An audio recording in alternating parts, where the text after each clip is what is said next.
پس ای جوان‌هایی که امروز 16 هستید و 17 هستید، شما اقتدا کنید به محمد رسول الله. محمد رسول الله را الله امر کرد که به ابراهیم اقتدا کن. دین ابراهیم و دین محمد از نظر توحید یک دین است. این ابراهیم جوان بود، این چنین براءت از کفار و مشرکین کرد. تو هم همچنین موحد باش، یک تا پرست باش.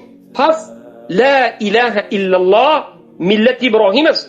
لا اله الا الله این کفر ورزیدن به طاغوت است. لا اله الا الله، لا اله الحق کفر ورزیدن به طاغوت. لا اله الحق براءة من الشرك والكفر والكفار والمشركين. لا اله الحق تكفير الكفار والمشركين.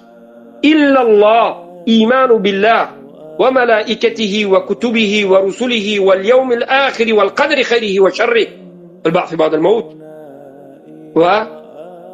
والموالاة لله ولرسوله وللمؤمنين. أنا مين ملة إبراهيم. وهل تمنحوني شريف المقام